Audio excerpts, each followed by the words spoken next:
Florida State has found its next wide receivers coach. This one, a very important hire, in my opinion, just because of what Florida State needs to do offensively to turn things around. And it really does present a lot on the shoulders of the wide receiver room, because what we've seen the last few years, the lack of development along with recruiting, just hasn't been great. Yes, there's been some transfer portal guys to come in and kind of clean up the mess a tiny bit here and there, but still Florida State's wide receiver room has to see a revamp, and they're looking to hopefully do this with former UCF offensive coordinator Tim Harris Jr. He's coming in as Florida State's next wide receivers coach. 39 years old, over 15 years of coaching, 10 years at the college level.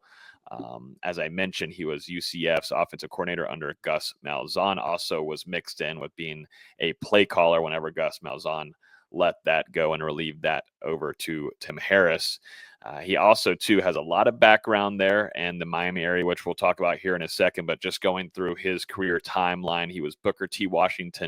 Washington's high school offensive coordinator from 2009 to 2014. He was promoted to the head coach in 2014 and led that team to a 15-0 record, including a state title. He then went to Florida International from 2015 to 2020 as the running backs coach and then later offensive coordinator.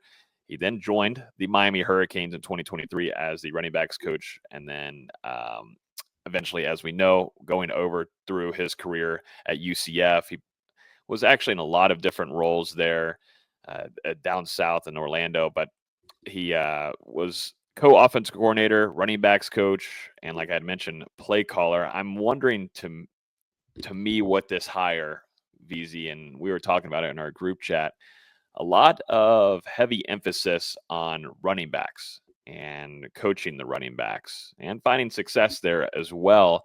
And now you're asking for him to come in and be a pure wide receivers coach for Florida State. Just interested to get your take on this hire and what this could mean for FSU moving forward. Yeah, well, he was a wide receivers coach for 1 year at UCF, and I believe he was a wide receivers coach for a little bit at Booker T. Washington. On one hand, I kind of view this as them getting a Pat Surtain of the offense, because Pat Surtain had a strong high school background at American Heritage, I believe it was, and then came to Tallahassee and has had some success, especially recruiting in that defensive backfield, and this is kind of the same.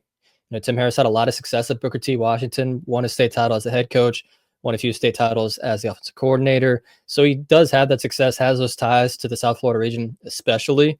It is interesting that a guy that's mainly been a running backs coach is now going to coach receivers at Florida State, assuming that Yak doesn't move over to wide receivers or something like that. But definitely an interesting hire. I think the more notable part is that Malzahn passed on play calling duties to him halfway through last season at UCF. So if for some reason Malzahn's play calling doesn't work out, he has another guy in his back pocket that has play calling experience at the very least. And there's a lot of that on this offense right now. Yeah, I was going to say offensively, there is plenty of that on the coaching staff. You had Mike Norvell in the mix, of course, Gus and Tim Harris here. And going to your point about recruiting, this is something that I think Florida State, they're putting a lot of emphasis in. I think they've learned over the beginning of Mike Norvell's tenure, some of those losses and some of those misses that Florida State has endured on the recruiting trail, some of those being down in South Florida, where Florida State should be taking a lot of that talent away on a regular and yearly basis and putting emphasis on building around a coaching staff that can get down there on the recruiting trail, I think is probably one of the bigger parts of bringing him in. He's got a handful of talent to bring to coach, and we're talking about in the production meeting one of them that he is bringing from UCF with Javon Boggs. But then, looking at some of the returning talent like Hakeem Williams, you've got Jalen Brown too. You got Luane McCoy, BJ Gibson, Elijah Moore, Camden Fryer, who I'm really high on. And then some of these younger guys, like we were just talking about Boggs, but then also Tayshawn Gelsey, Tariq Mallory, and Jordan Scott, who was a 3-star JUCO transfer. Florida State is going to jump heavily, though, into this transfer portal. Florida State already working really hard on bringing some of these transfers in. But there is talent for him to work with here. And one of the simple things I think all FSU fans want to get corrected is just catch the ball. I mean, it kind of is simplistic as that. Make your blocks out to the side. and see if things can improve there. And Florida State needs that. And I think it's a lot of this, and it's the whole entire coaching staff. It's a lot of wait and see. It's going to be tough to do whenever Florida State's, the first test is going to be against Alabama when the Crimson Tide come into town to begin the 2025 season. But still, I think we're going to start seeing how this offense meshes together. And most certainly after you just landed Thomas Castellanos as well, who's a versatile quarterback, there's going to be different kind of avenues where this offense can grow. And I'm hoping that it will be the wide receiver room because it needs a way better product than what we've seen definitely in that 2024 season. Yeah, Florida State was credited with 26 drops on Pro Football Focus last year. I feel like it was double that if you just count balls that were catchable but not technically drops.